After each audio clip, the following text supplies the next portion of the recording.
But I was just going to say welcome everybody to the sparse and graph workshop at JuliaCon.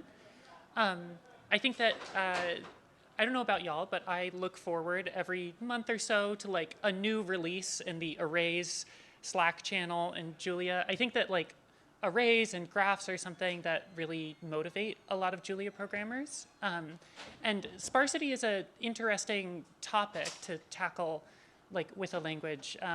It involves a lot of diverse applications and interfaces. It's also a really performance critical aspect of scientific programming. And so I think Julia presents a unique opportunity to tackle this challenge. Julia has lots of metaprogramming features. It has lots of specialization capabilities. And I think that every time a new language is developed, people like to try new things and try new interfaces and do things a little differently. And so I hope today that we can reflect a little on the things that have been tried to tackle sparsity in Julia, and we'll also shift our focus to beyond Julia and ways that we can interact with the ecosystem of sparse computing at large, and also graphs. Okay, so our first speaker, the keynote speaker, Aydın Buluç, is a senior scientist at the Applied Math and Computational Research Division of LBNL, also adjunct faculty at the EECS department of UC Berkeley, and perhaps most relevant to today's is also currently directing the DOE Mathematical Multifaceted Integrated Capability Center named the Sparstitute. With that, I will let Aydın take it away. Thank you, Will. Thanks, everyone. This is a pleasure to be here. A little bit of background about Julia and me. You won't hear a lot of Julia from me because I'm a little bit language agnostic, and I'm going to talk a motivating talk about sparse computations in general. And so there's not going to be a language choice. But I like Julia for a lot of reasons. And one of it is historical. Viral and Stefan was my lab mates when I was a grad student. So I know I even know the funding that allowed them to bootstrap this thing when they first started. So it's a pleasure to be here. Okay. Past, present, and future of sparse computations. So we live in a sparse world. You can take probably 20 different examples. I'm just took two. Right? You get a telescope, you look at the sky. What you're going to see is a bunch of stars sparsely populating the sky. And you have to realize this is a two-dimensional projection on your eyes of a 3D expanding universe. So the reality is way sparser. And that's actually going to help us think about why tensors are even sparser objects than matrices, because there's so much more space there. And man-made things like internet is sparse.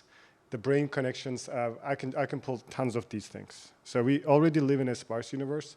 And some of it is by design, some of it is nature's design, whatever you call it, or just there's no other way to scale up with everything impacting everything else. A little bit about way personal history, right? This goes way behind, there is before 1990s of this, but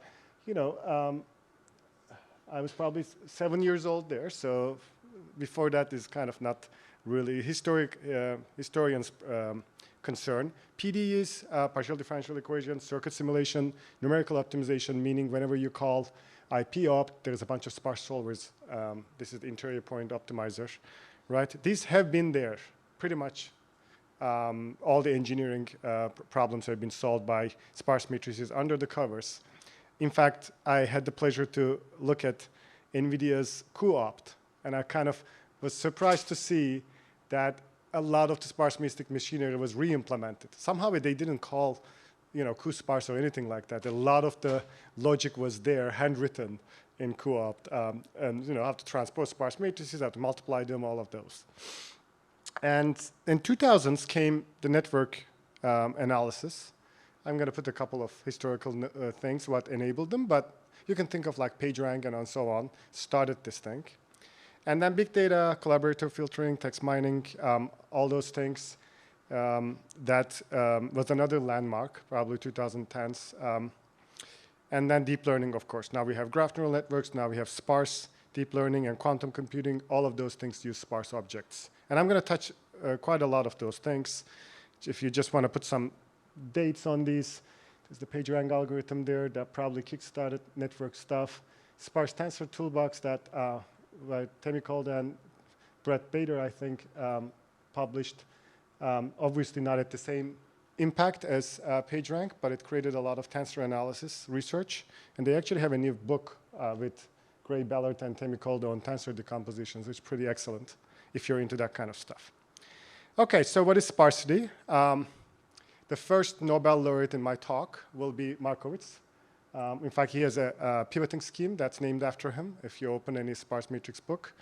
There is debate whether his work on sparse matrices has anything to do with the Nobel Prize that he was awarded.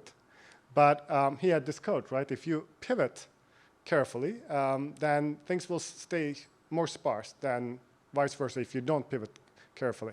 And how many of you actually are following when I say pivot? Okay, so we're good. We're thinking of Gaussian elimination. We want to, choose a pivot, and if you choose the wrong one in a sparse matrix, things will get dense. That's what he's talking about. And then how I define sparsity is really the property of having few non-zero significant elements. And this slide is there to show the scale of problems people really worked on. This is one of my favorite papers. I wish people actually did study on these kind of general computer science problems with the same attitude as Gilbert and Pills did.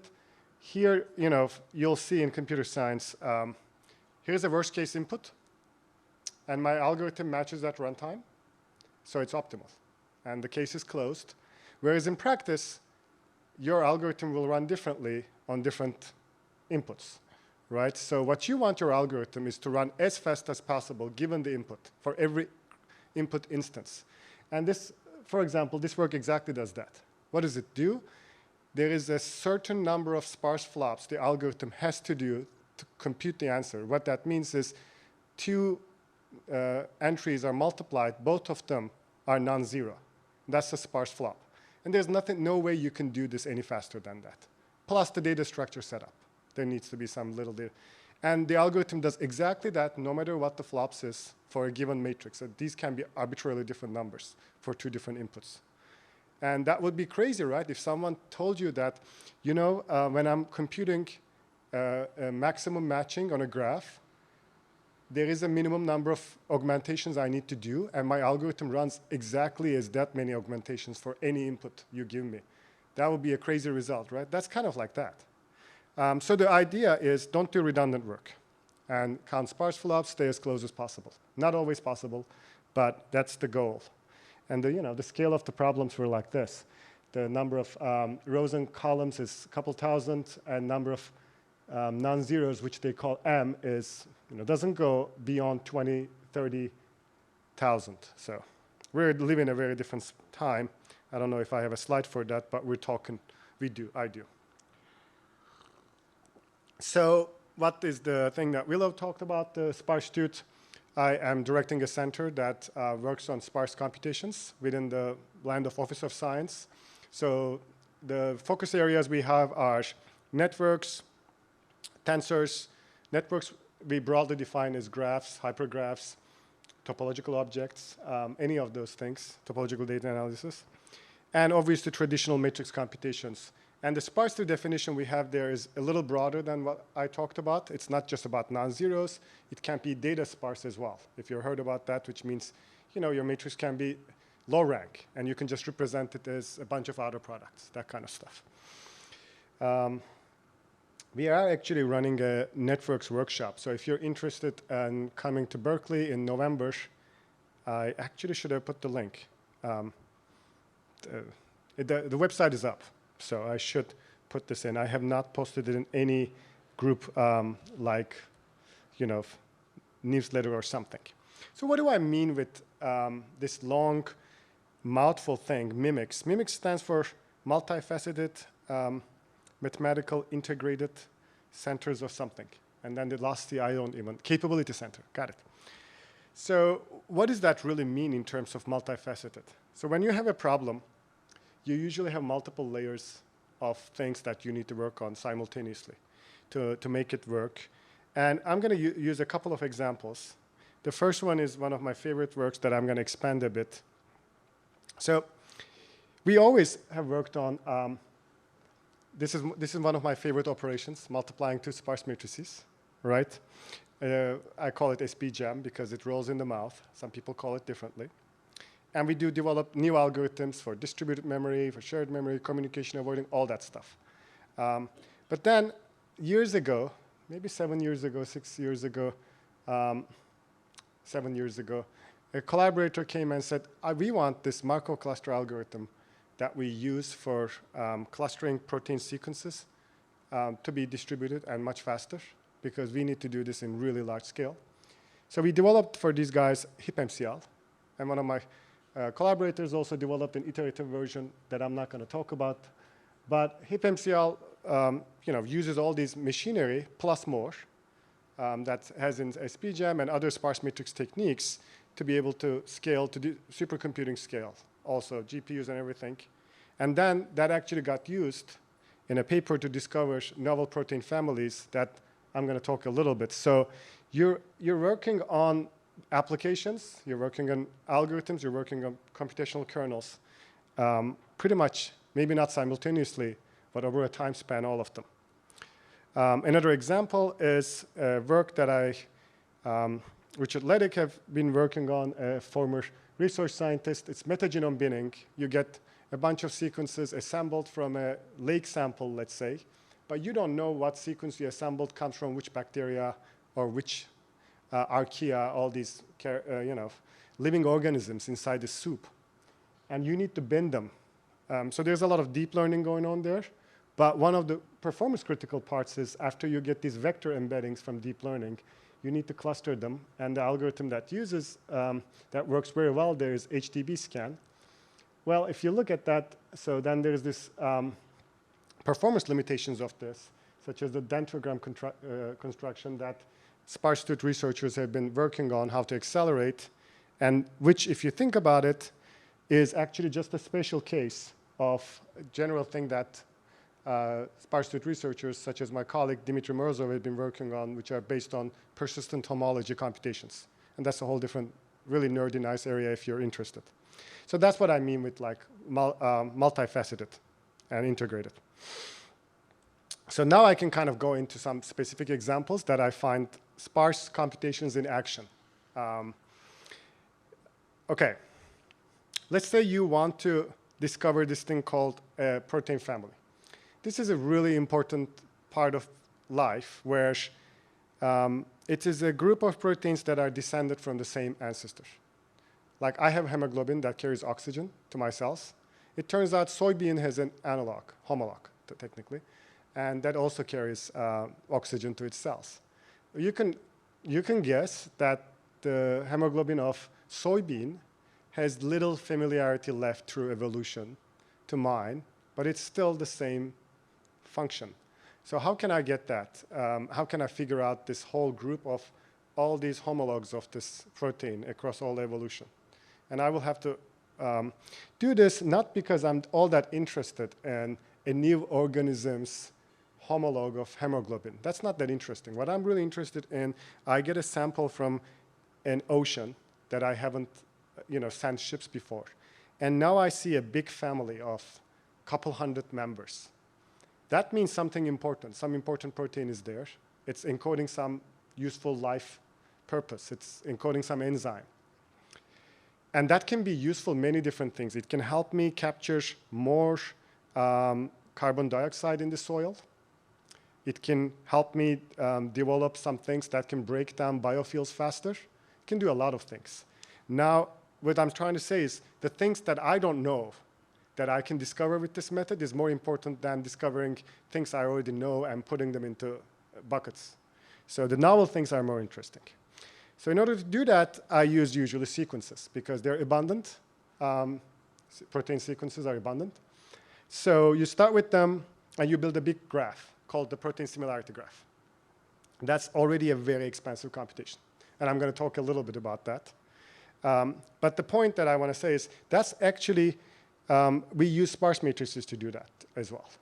And from there, you have a graph. Now, we want to cluster this with graph clustering algorithms that you can use, of course, millions of them, but not all of them give you the same quality results. And our collaborators were adamant that we needed to use some version of MCL, which is, I'm going to show that it's actually also based on sparse matrices, and it's always been. So what does it result? You start with this big data set. You get all the transcriptomes on Earth, find all the proteins. This is standard translation. You map them to all the known databases in the world.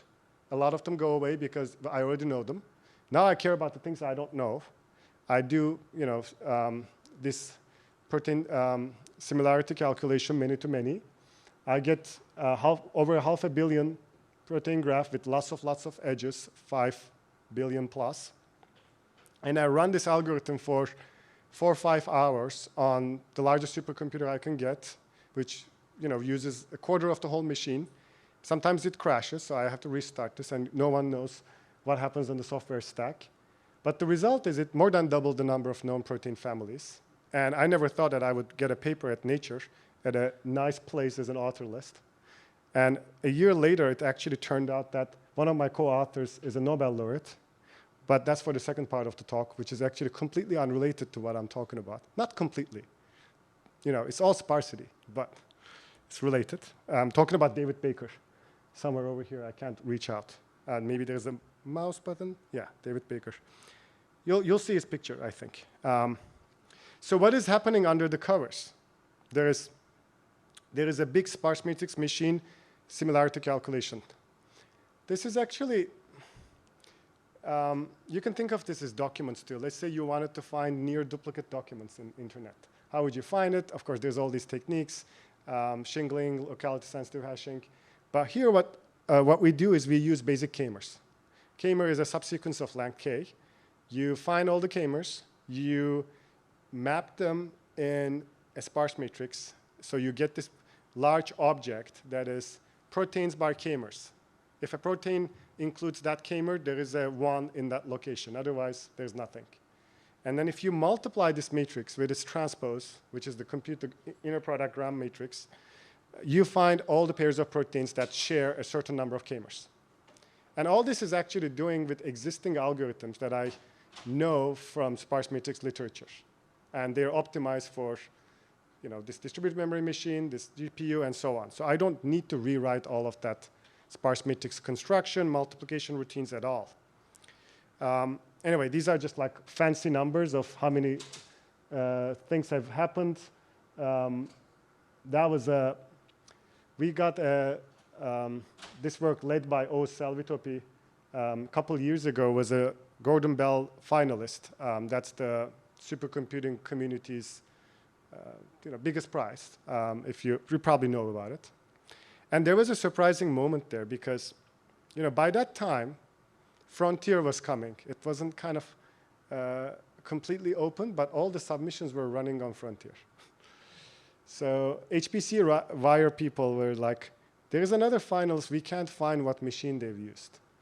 And I kind of said, well, we just used the old Summit. And they were really surprised that we actually made it to the finalist list with a machine that's 6 years old. So, well, of course, we didn't win that one. We should have gotten access to the new machine, but it was still a good nod on the techniques the committee must have liked. Okay, so what's happening in macro clustering? I told you there's sparse matrices there, and I kind of told you believe in me. But the reality is, here's the actual details. The algorithm does random walk from every vertex. So every step, you're making your 2-hop neighbors your 1-hop neighbor and normalizing the probability mass around you so that it sums up to 1. And then you do an inflation expansion thing so that big entries are pushed up, small entries go down, and you can prune the network so it converges to clusters. That's the main idea of this algorithm. The trouble is, it became pretty obvious for us that we cannot square this matrix at all, because this matrix is already, what did I say, 500 million entries? Now it has more. It's been increasing. And it has more than 1,000 non-zeros per row and column. And if you square a matrix like that, you'll get more than 1 million non-zeros per row and column if you're lucky, which means if it's identically and uniformly distributed, but it's actually worse. So let's say if you're lucky, you have 1 million times half a billion times whatever bytes it takes. It's more than my whole supercomputer memory combined. So that's not going to work out. So we do some, of course, partial computations and as much parallelism as possible, as little communication as possible. So there's dual objectives. This work was led by Arif Azat, now at Texas A&M University. So people's careers have moved on significantly. So the summary is both of these pieces of this pipeline, both the construction and the clustering actually uses sparse matrices, right? And we continue working on this problem. When I say we, my postdoctoral fellow, Yushin Hang, had a paper in SC last year, and Arifel had a paper with his students as well. So different pieces of this. The research continues. And then this has interesting stuff, more outcome. But that's biology. Maybe you don't care that much. I'm going to move on to the next phase before I run out of time. So there you get a bunch of more pictures. So I said David Baker as a Nobel laureate, but the other half of that award that year in chemistry went to these two fellows you probably know about, right? Demis Hassabis and John Jumper of AlphaFold 2. Particularly, it's been called for AlphaFold 2, but some people say it's generally for all of the AlphaFold. Hi there. Good seeing you after so long. So if you look at the AlphaFold 2 paper, it's really dense, and there is you know how these science papers work. The results are in the main page. You have to go get the actual methods section. And there's this Evo former, which is a gigantic thing of essentially a graph neural network. So that's one use of it. And lots of other areas, power grid materials. I personally worked on the particle physics problem, protein problem, and lots of people at the laboratory that I work on worked on other pieces like materials and so on. But what's really happening when you look at a graph neural network training is you have two options. How many of you actually looked at graph neural networks recently? Lots of people, okay. So you have basically two options. You can do full batch training, or you can do, this is for training only, for this, or mini batch training. I like to contrast this to CNN so that the challenges are obvious. In a CNN, you have this beautiful property that all these little graphs are independent, all these little images are independent from each other. So you can just get a subset of it, compute your gradients, and then update everything, and then move on to the next batch. There is issues about convergence, if you get the batch too large, and so on. But fundamentally, those images don't depend on each other. Whereas in a graph, especially if you're training on a big graph, I can't just get a small subset of vertices, get a neural network of 4 layers, and hope that I'm going to update my gradients in time proportional to the number of vertices I picked. What ends up happening is I end up touching almost all of the graph. So I lost all the benefits of mini batching if I do what's known as a vanilla mini batching. So, which means, just take a bunch of vertices and do learning around them. So to solve this, there are two options. One is full batch training. So you don't do batching. You try to train on the whole graph. This is, optimization people, I don't think their names are around that much. This is the good old gradient descent with the whole data set. It's possible. It has memory issues, limitations for that memory. Basically, that's the main issue. And sometimes it converges slower per epoch than you would do with the stochasticity that you get. The other alternative is to sample this graph while training. So you don't train on the whole graph for each entry in your mini batch. You only consider a subset of its neighbors as opposed to all of them. That kind of avoids the network explosion. So we built a framework using sparse matrix techniques, and everybody uses sparse matrix techniques. When I say sparse matrix techniques, is all the knowledge that we had from communication avoiding algorithms and the primitives that we know how to map these things. The short story there is full batch training is really about a graph convolution, at least, is looking at your neighbors, looking at their feature vectors, aggregating them through some function that I decide, and updating my own feature vector with another function I decide compared to the neighbors. Right? At every iteration, this is what happens. And there is, of course, there is learnable weights that are also, mixing these things up. But fundamentally, all of the time is spent on this update, which is really a sparse matrix that represents the graph multiplied with a dense, tall, skinny matrix that represents the feature vectors or embeddings and so on. Ben is here. So Ben has worked on this sparse matrix, tall, skinny, dense matrix multiply. Here's Ben. And we looked at different algorithms and different programming models like RDMA and MPI, so on that work. And that's been used in this paper in Reducing Communication in Graph Neural Networks that look at all these possible algorithms of 1D, 1.5D, 2D, 3D, how to partition your communication grid. Okay, that's for full batch. What do you do for graph sampling?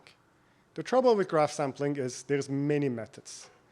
And there is actually broadly classes of them. So there is node-based sampling, which is for each node in my active batch, I can look at a fixed number of neighbors.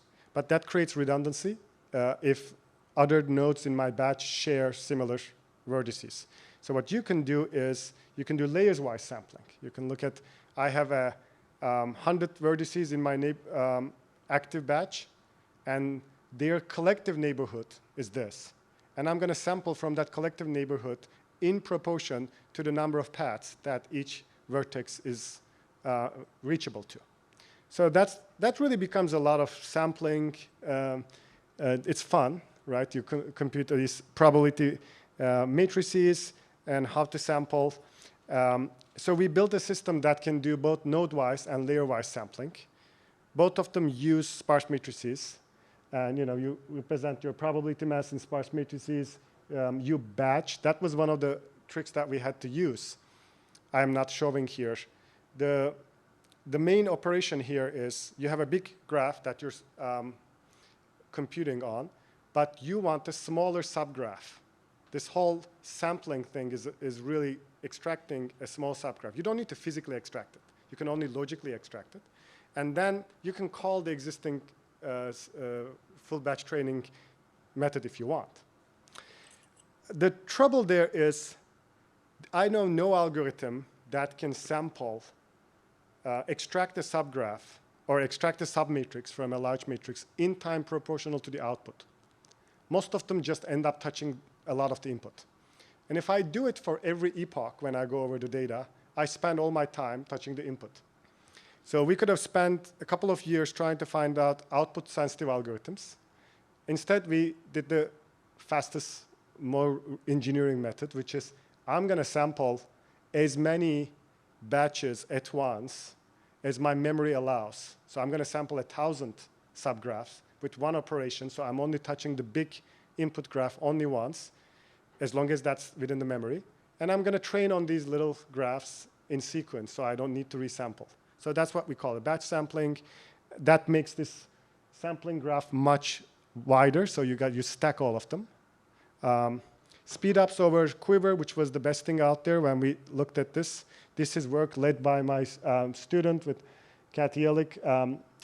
His name is Alok Tripathi. He just graduated a month ago, so it was, and joined one of the AI startups. So what are we seeing in the results is good. So that's not the point, right? The point is sparse matrices are pretty much powering all of graph neural networks. And this is not just our system. If you find PyTorch geometric, you'll see that it all was a bunch of sparse matrix machinery underneath it. So this is the last slide before I go to future, which is, I guess, a good timing. How many of you have heard about this term called equivariance? Yes. Yes, okay. So this is a nice property of a function. It's kind of slightly different than, so I apply a function to my input, and that means I'm also applying the same function on the output. If there is a vector valued function, if I, that function is kind of rotating the input, it should rotate the output the same way. And those are really nice when I work with chemical models like atoms and so on. So people use these, and don't start a debate, because at least I know that in machine learning community there's two camps. One of those people really like to build in equivariance into their networks because it allows them to train with smaller amounts of data, and more efficiently. And the other camp will say, they will cite this blog post, which is the bitter lesson. I don't know if any of, yeah, which if you throw in enough data and compute on this problem, the system will learn the equivariance rules you're trying to enforce. So you don't need to encode them and waste time on computing them. Anyway, let's close that chapter. What we wanted to do is, we don't have a stake in this game all that much. We wanted to level the field because tensor computations within the equivariant networks were really expensive. So what we wanted to do, they don't need to be expensive. We can actually accelerate them significantly. So my student Vivek developed this thing called open equivariance. Hopefully that's cited, equivariance, yeah. It's way more stars now, the slide is old. Which accelerates these foundation models, chemical foundation models, significantly. You can see that E3NN is one of those systems out there. It's not a foundation model, but get the same results. And the results you get from open equivariance is green, and the higher is better. These are speed up numbers. So you can run these things way faster than you used to. So that's also using a lot of sparse matrices. But it's like a kind of a sparse matrix that I've never seen. You know exactly the coefficients and the structure beforehand. It's beautiful, in fact, to visualize. I don't have it in the slide, that you can lay out your memory and create the code for it with the instructions beforehand. So that's why he's using like JIT. So there is no like dynamic CSRs and whatnot. You know the index beforehand, you know the coefficient beforehand. So it's kind of a beautiful problem case. And you can reorder all of those things because you know it at compile time, technically. Okay, the future. Where do I think this is going? Maybe long list, but the trends. One of them is data size, right? This is a couple of examples. The things have been getting larger and in the public domain. If you work on real companies, the chances are things have already gone way larger that no one is willing to talk about them, right? So remember the numbers that I've coded in the paper that I cited in the first part of my talk. We are many, many orders of magnitude larger in terms of the problems we need to deal with. And we often need to deal with stuff that we can't materialize in RAM at all. So we need to use some techniques that allow us to process them without ever expanding them. Architectures are not favorable for sparsity. That's probably been known for a couple decades by now, but it's getting ridiculous that the HPCG, which is a sparse benchmark that is also used to rank supercomputers, are getting wonderful peak performance compared to the top 500, which is using high-performance LIMPAC benchmark, which you can say it's irrelevant, but clearly not favorable. And then there's this thing called twilight zone sparsity, which is one of my favorite words these days. I don't know if anyone else have used it. You can read the large code and so on, but what I'm trying to say is our codes in sparse communities, whether it's graphs or tensors or matrices, have been optimized for the cases where sparsity is the only way. No sane person will get a matrix of 7-point stencil and try to put it in a dense matrix, right? So there's no competition. We're competing with ourselves. Here, you're competing with the tensor cores and the dense matrix multiplication in the land of large language models. Heavily optimized, 4-bit. Okay, now you get your index value there as a sparse matrix, you're in big trouble. Because now as your index value is, 8 times bigger than your than the floating point value tensor cores are multiplying on. So not to mention that they're getting 90% of the peak. So, and then you need to work on a sparsity regime, which is not like 7-point stencil anymore. You still have a lot of non-zeros left. So we need to develop new data structures and new algorithms for this twilight sparsity zone. But there is hope. If you can target sparsity that's 95% to 99%, there is a lot of juice that can be, it's in activations, it's in weights, and nowadays you'll see that it's in, I'm actually going to come to this, in other parts. Let's talk some of the most promising directions for my very personal research. One is I like randomization a lot. Randomized linear algebra have changed a lot of things in dense linear algebra. I think it can have a similar impact on sparse computations, not just in linear algebra, but in a lot of other places. So here's one example that a student, Tianyu Liang, has worked on. Too much plots, but the main idea is this. This has actually been known. There's a big Julia package, I think, sparsifiers.jl by Dan Spielman. This is actually like trying to do what Dan Spielman does in GPUs in high performance, with a bunch of tricks to make it go faster. So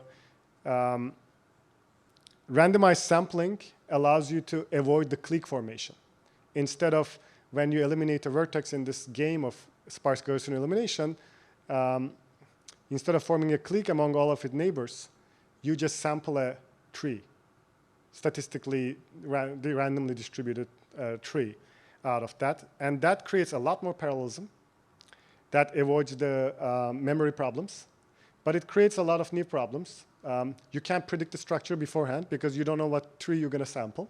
And you don't want to be dumb and say, I'm going to assume the worst case and I'm going to assume the clique, because then you don't gain much. So lots of dynamic dependency tracking that happened in this work. So it's on arXiv if you're interested. But that's just one example. Randomization has been used to accelerate a lot of things. So hopefully it's going to continue. Sparsity in AI. So there's a wonderful survey. It's a bit old now because AI 4 years is too old for anyone to care. Maybe 5. Thorsten Hoffler and company had a big survey on sparsity in deep learning. And they have this nice classification of model sparsity, which is the weights and so on, and ephemeral sparsity, which is like activations and gradients. Right? I kind of call it because a little old because I think it's now missing the most important sparsity where people actually win. A lot of models that were sparse there didn't quite win. They kind of came close. They were 20% better, 30% better. In general, it wasn't worth all the engineering. But down there in sparse attention, actually, in DeepSeek paper, if you look at it, in their native sparse attention, 6 to 8 times faster than dense attention. It's insane to me. It's kind of buried in there. What is the sparse attention? When you're computing these attention scores between words in your model, tokens, sorry, not words, right? You don't need to apparently compute all of them. You can get away with a subset, either a static subset or a dynamic subset based on a certain statistical score, importance score. So that allows you to get away without the n-square computation. But there's much more examples. The activation sparsity work that seems to reasonably converge this with very few non-zeros. There's hardware support for 2 to 4 sparsity, which is kind of limited. I wish it was better. If you don't know this, this is for every 4 entries in the matrix, if two of them are non-zero, you can run exactly the same speed in some sense, is in the time proportional to 2. So you can kind of double the speed. In practice, it doesn't get that close, but it still is favorable. The problem, of course, is that's still 50% dense matrix. That would only work there.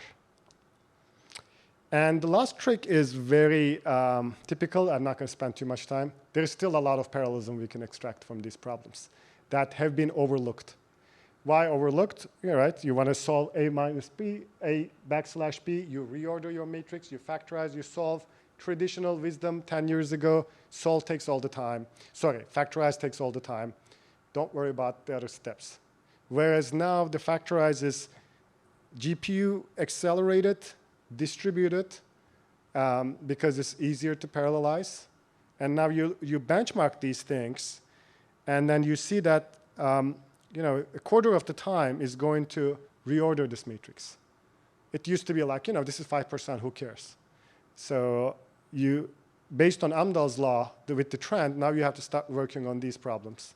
And this is a work that another PhD student, Yan Sheng, has done to extract parallelism from the famous approximate minimum degree algorithm. Are you saying that the factorizations are taking more of the time? No, always. Factorization always takes more time, but it used to be that it was 98% of the whole pipeline. Nowadays, you can see. So what are you looking at? cuDSS is the latest direct solver of NVIDIA. It's way faster than their previous iteration, as you can see. And the AMD, which is serial because no one really knows how to parallelize this high dependency problem. So these are different phases of the process. It's about a quarter of the time that factorization takes. It's no longer like 1%. So that's what A few parting thoughts.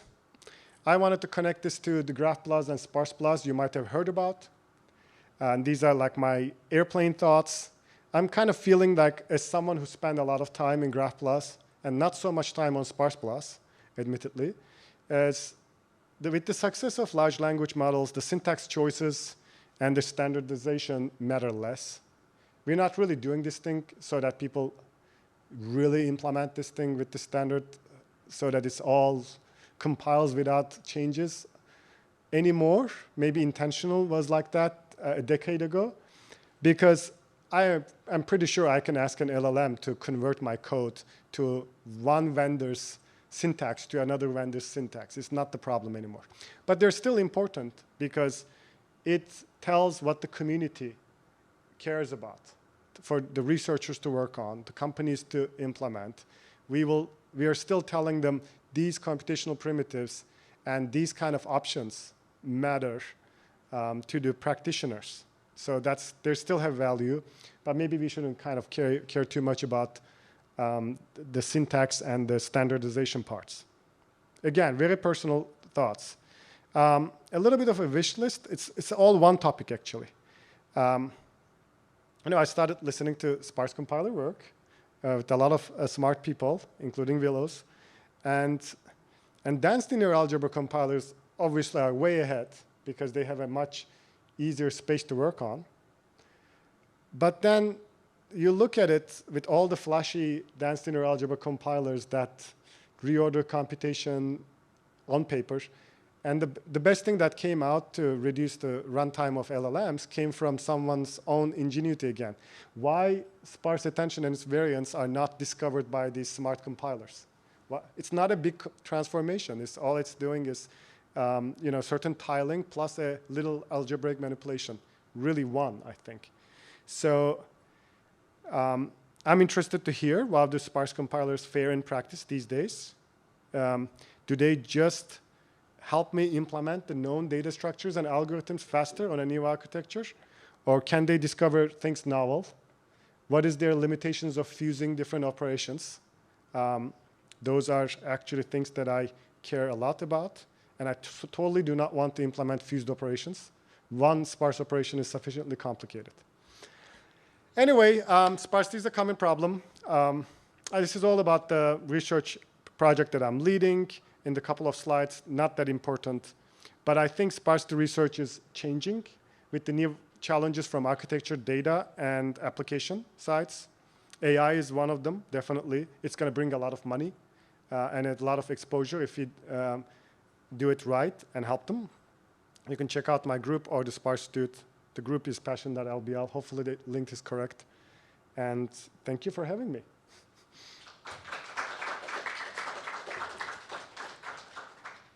All right, let's everybody thank Aydın. So I think now we'll do a couple questions. And then after questions, there will be a lunch. This room's going to get like taken over by a different thing. And then after lunch, we're going to finish the rest of the workshop. This room is just scheduled for that because there's no reason. There's no good reason for it. There's a small lunch that you know, if you want to meet and greet people from Temple Capital, you can go to that. But otherwise, it's just, you know, as it was yesterday on Tuesday, just sort of wherever nearby you'd like to get lunch. So let's do questions. Does anybody have any questions for Aydın? So on one of your early slides. For the online audience, do we want to?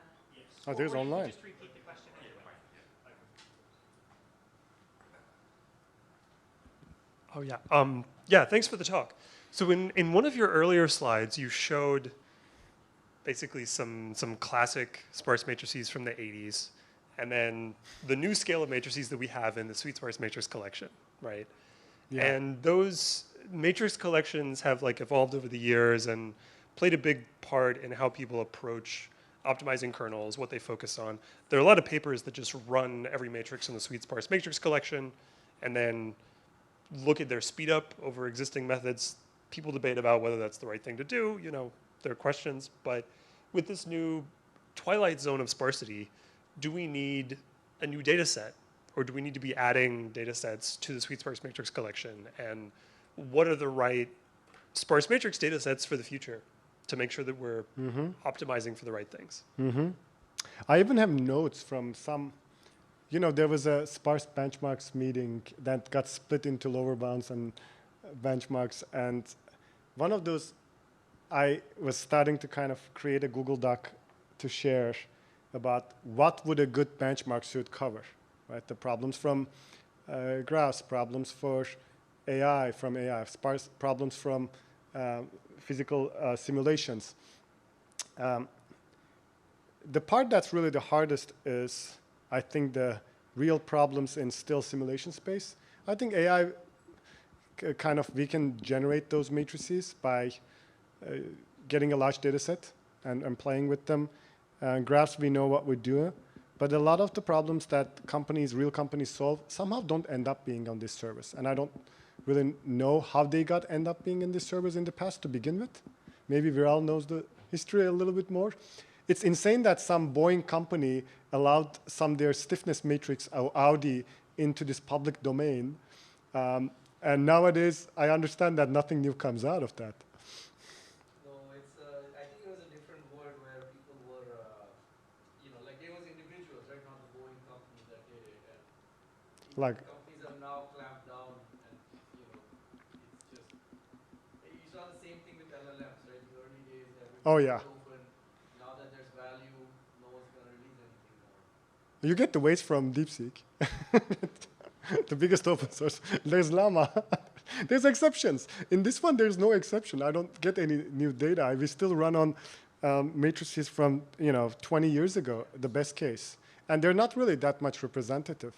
Because if they were representative, why would you think that NVIDIA would start a completely new direct solver with multi-GPU support?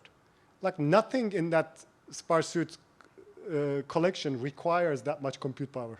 So there is clearly some customer base there that matter, right? Sometimes there isn't a signal in these large company decisions, though, so, I think they might. They seem to be small enough that, like, I mean, Google is 100,000 and they're only 35. I feel like they're still a little bit in that space. I wish, yeah. I mean, I can create this class of them, but I can't fill the real simulation space like that. That needs another willpower from other people, companies, so on. Are there other questions? James, you wanted to but didn't. I was going to participate in the extended discussion. I'm, I think you should, to be honest. I don't know. That's up to the. if there are no other questions, Yeah, then I'll. please go ahead. Okay. Yeah, I just riffing on that. You know, the companies aren't providing new stiffness matrices, but academic finite element is still proceeding at scale, right? Yeah. Like we're still getting bigger and bigger finite element meshes. So Are we what's just- so why this is not getting updated? Yeah, and I think I think they're not proceeding into the sparse matrix collection, but then it's a similar phenomena to you go to a linear solvers conference and it's all heat equation, Yeah. you know, Poisson problems. It's not real multiphysics, right? It's just there's so much to go from the linear algebra community to the actual computational physics community, right? That gap is huge, and I think it's possibly getting bigger as the two fields become more specialized and more distinct, right? As you become you can be a sparse matrix person, not because you started as a CFD person I or see, a structure, yeah, like you're yeah. not starting as a structural mechanics person and being like, oh, I need to learn sparse matrices. You can just specialize in sparse matrices, right? So as the two communities become more and more specialized, I think the gap between people who are doing real finite element and people who are doing real HPC linear algebra is getting bigger. That's not great, but Ominous. yes. Yeah.